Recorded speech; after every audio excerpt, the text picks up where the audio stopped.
As'ad Allah ayyamana wa ayyamakum inshallah. May these days be blessed for us and for you. In spite of all the difficulties in the world, that we have the blessing of this month of Ramadan, the blessing of the rahmah of Allah, and the honor and the opportunity to discuss the wiladat of our second Imam, Imam Hassan ibn Ali al-Mujtaba alayhi salam.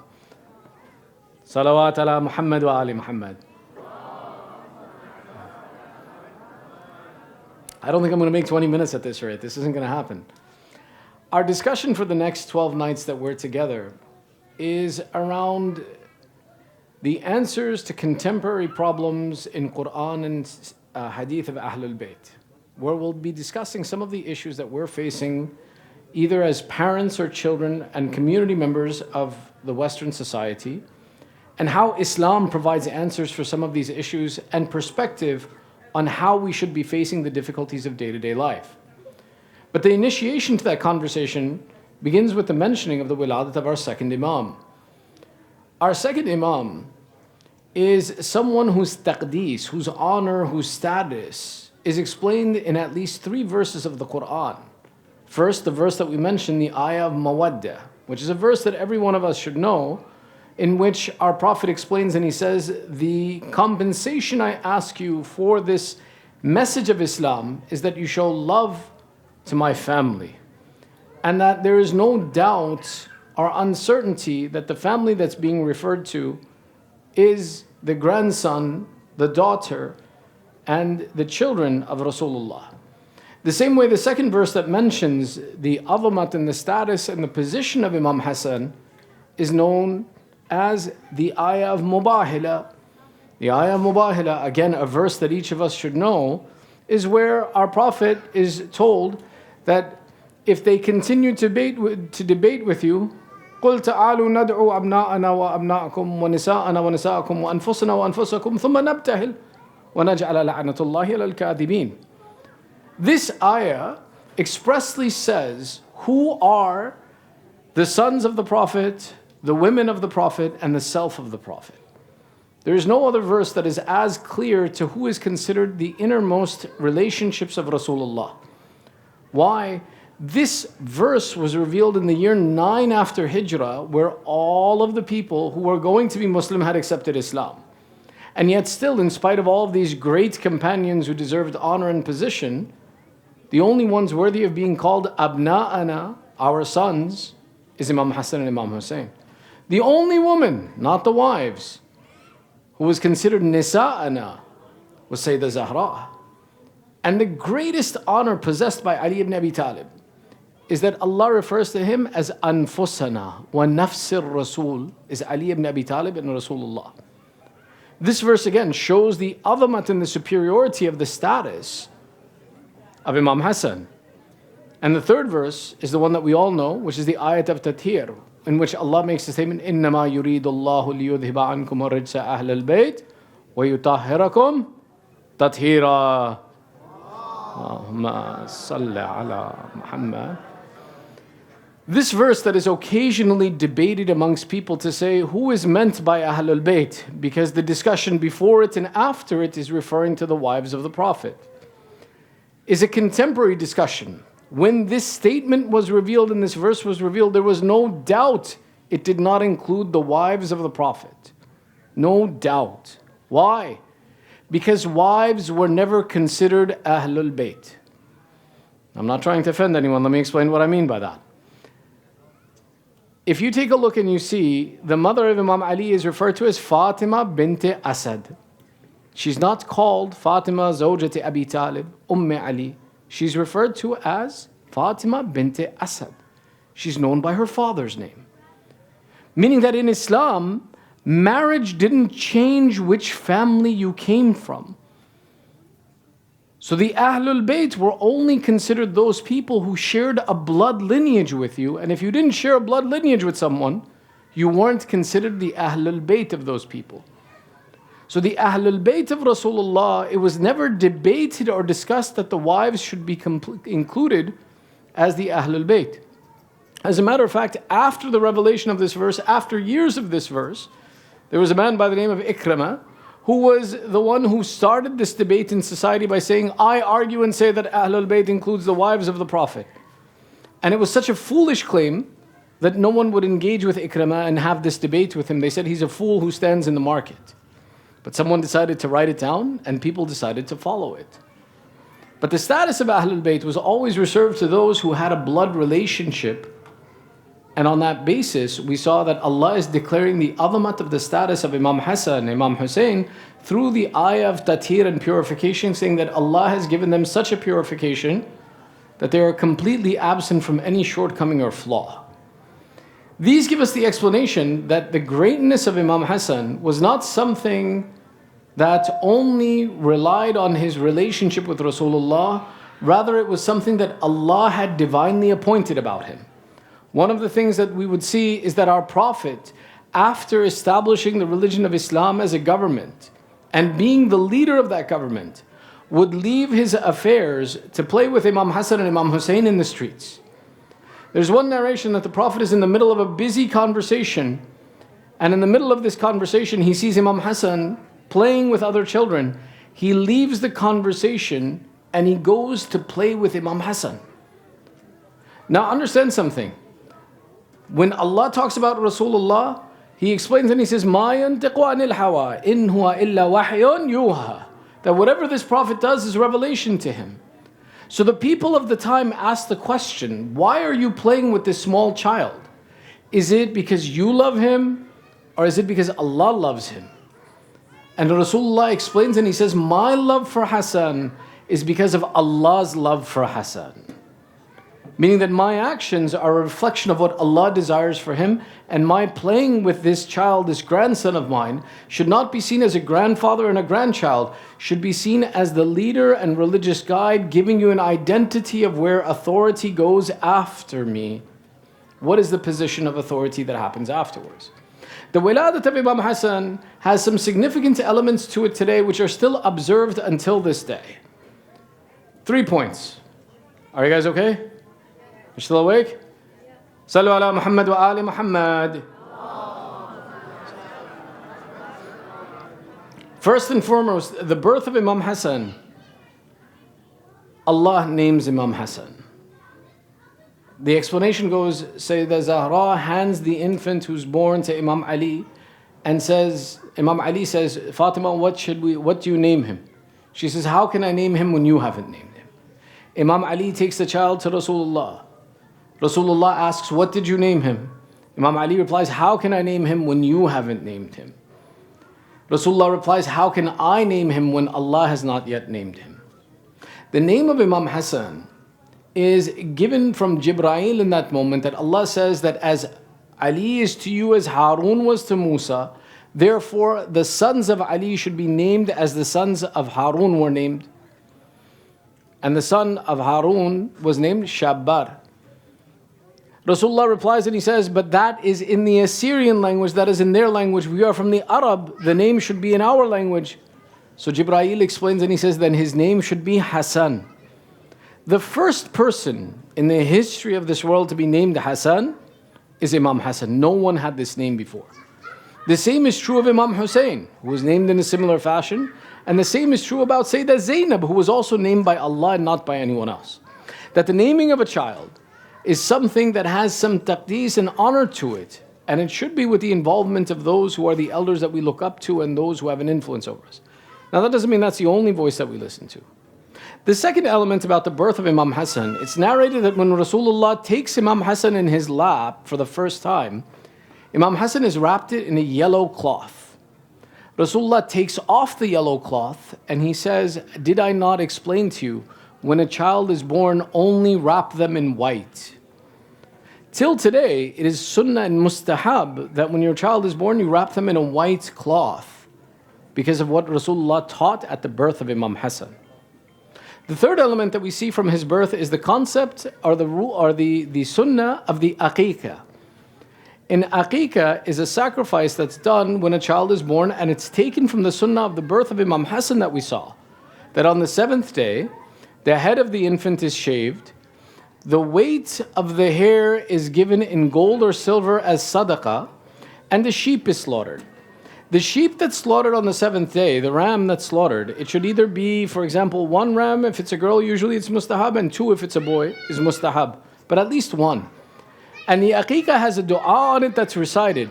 That, oh Allah, the blood of this animal for the blood of this child, the bones of this animal for the bones of this child, the flesh of this animal for the flesh of this child. It's a sadaqah given on behalf of the newborn.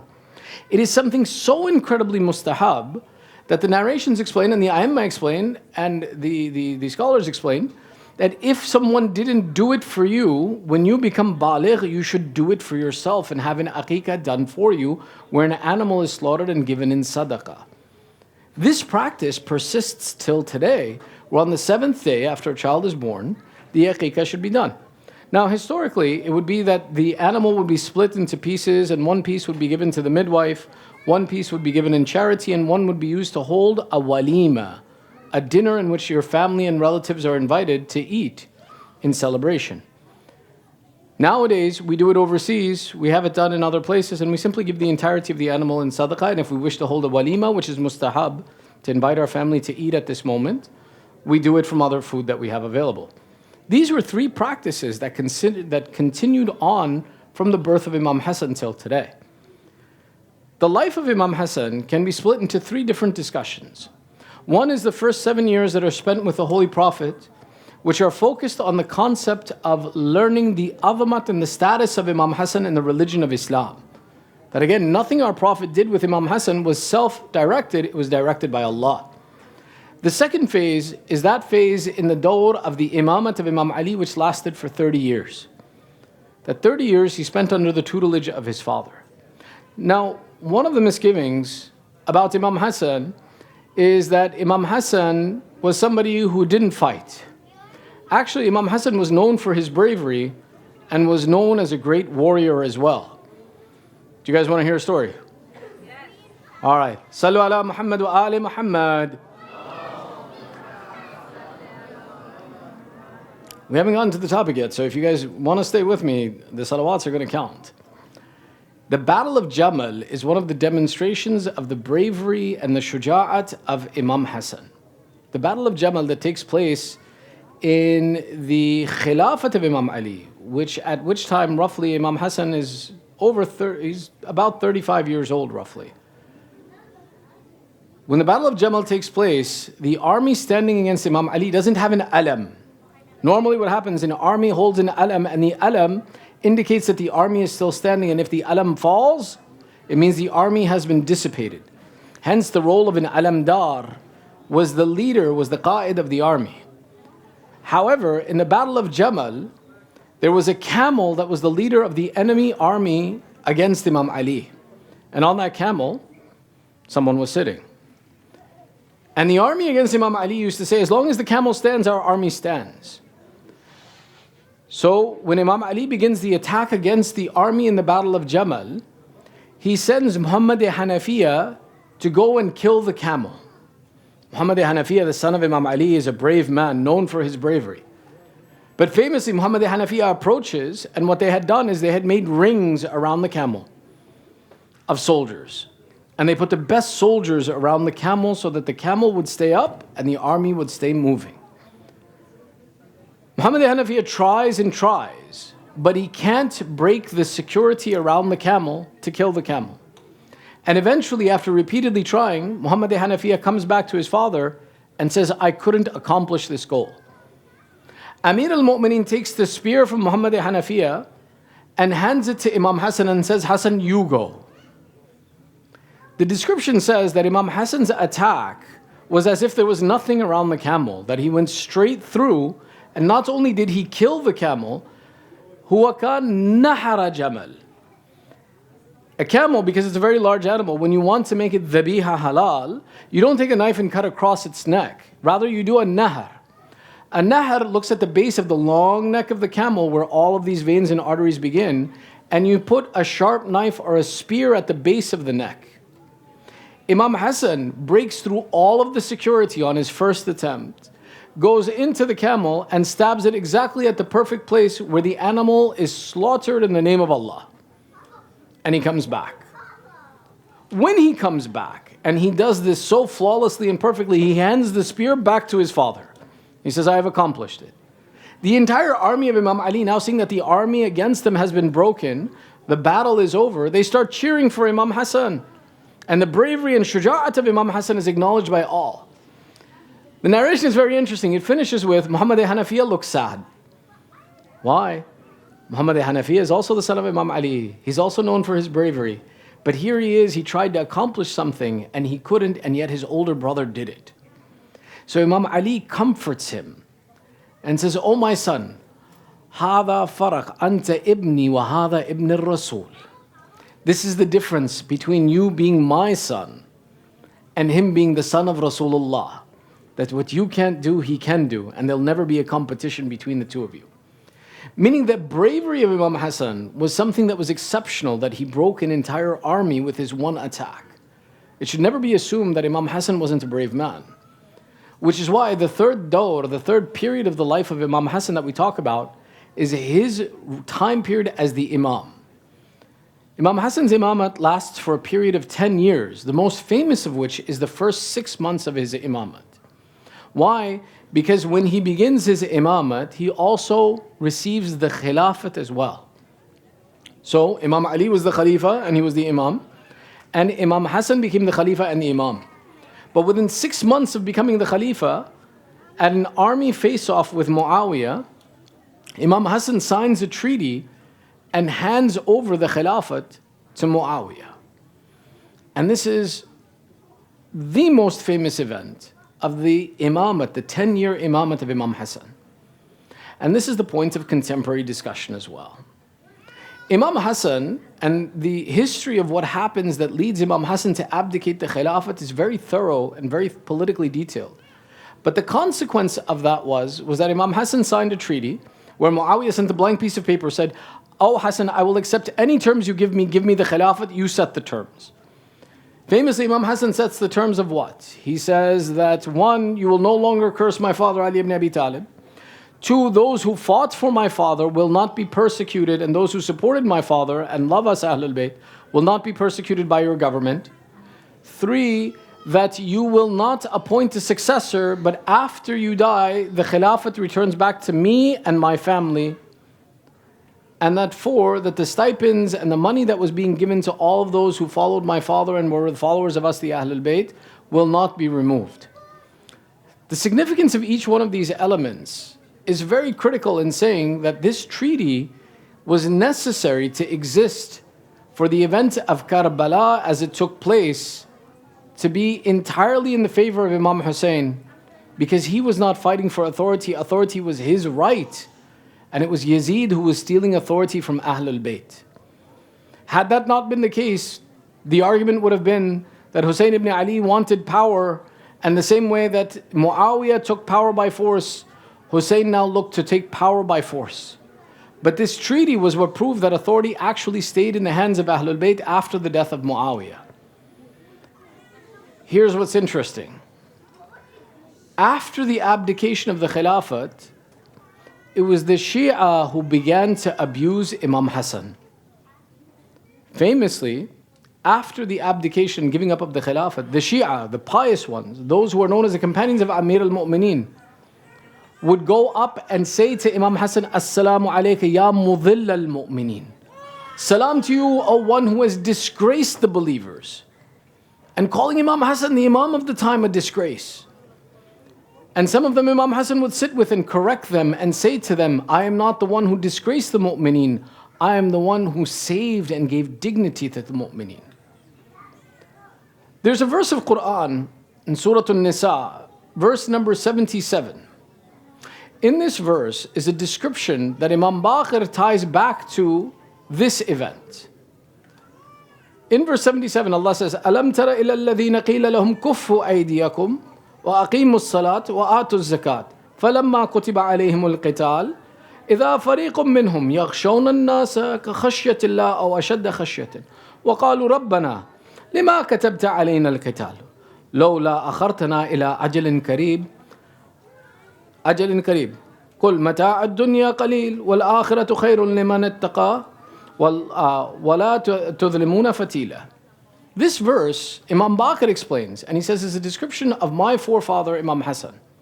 Allah in this verse says, "Did you not see those who, when they were told to stop fighting and to go and establish prayers and give zakat, Then they were told that they should go fight, but instead of fighting, they feared people the way they fear Allah, or they feared people more than they feared Allah.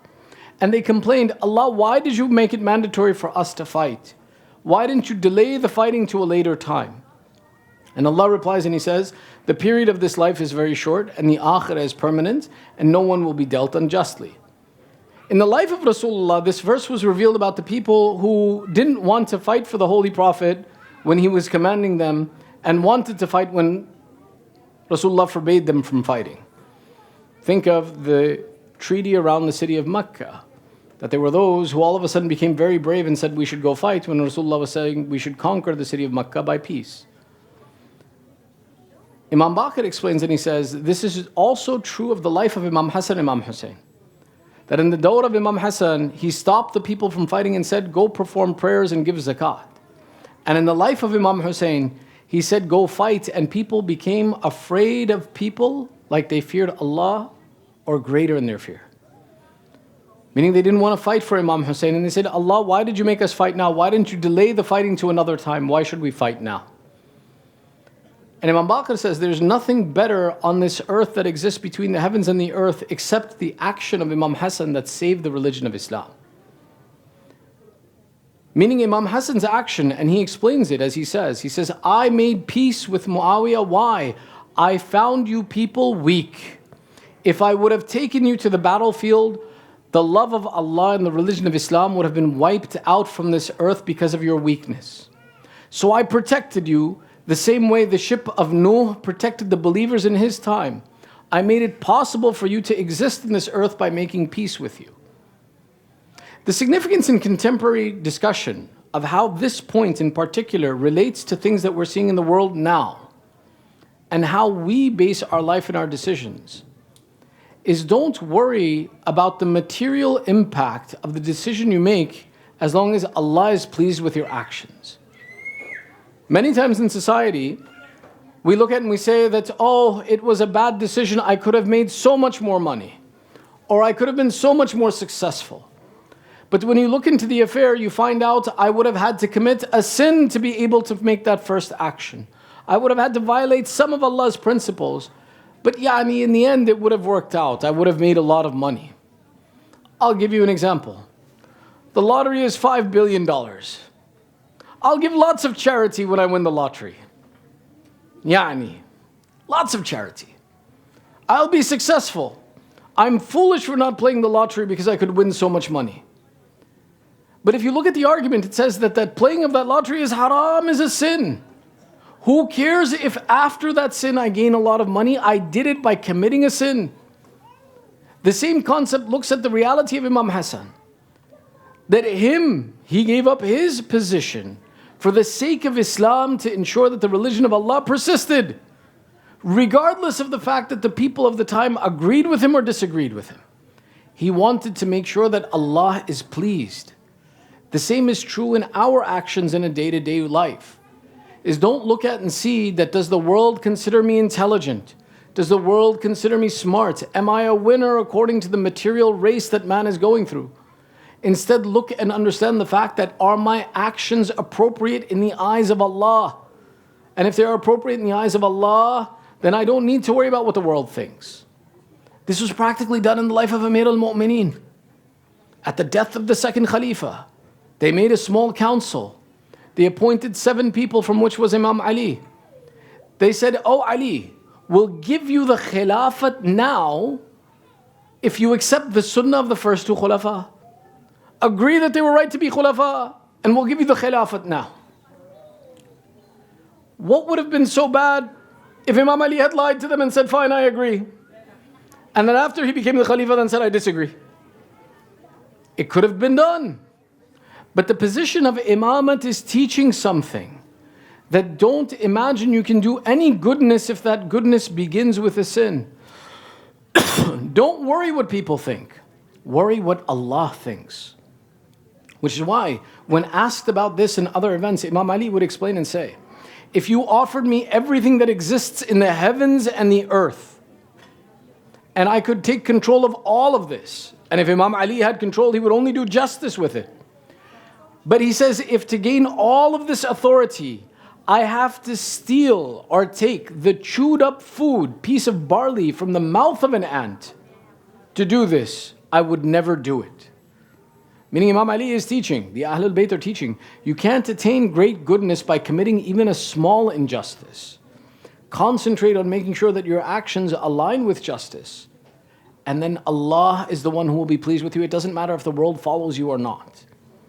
Today, many times we look at decisions and we start thinking about, I can do so much good, I just have to lie once. I have to steal once. I have to say something wrong once.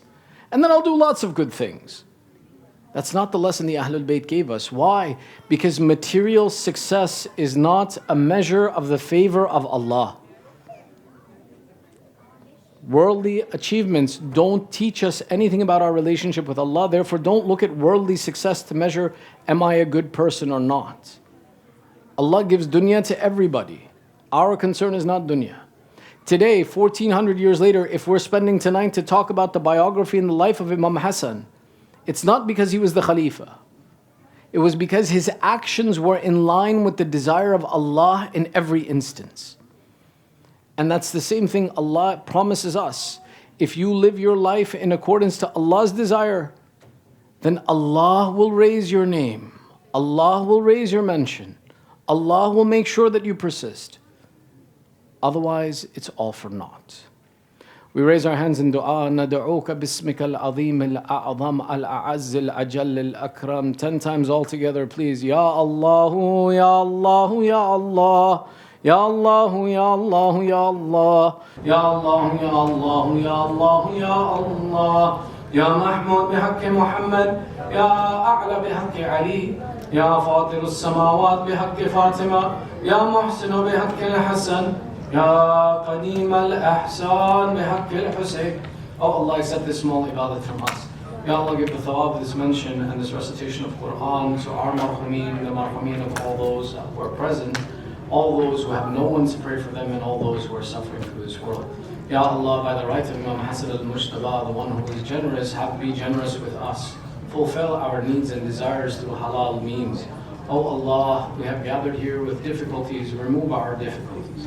Ya Allah, those amongst our families or communities that are suffering through sickness, give shafa'at to the mu'mineen wherever they are. Ya Allah, those who are suffering through strife and insecurity around this world, give aman and security to the mu'mineen wherever they may be. Oh Allah, hasten the reappearance of Sahib al-Zaman. Make us and our families from the supporters of Sahib al-Zaman. Keep our children on the upright path of Islam, and entitle us to the ziyarat of Ahlulbayt in this world, and the shafa'ah of Ahlulbayt in the hereafter. Once again, remembering all those who are suffering, all of our marhameen, all those in need of dua, 1 Surah Fatiha, 3 times Surah Ikhlas, with your loudest of salawat ala Muhammad wa ali Muhammad.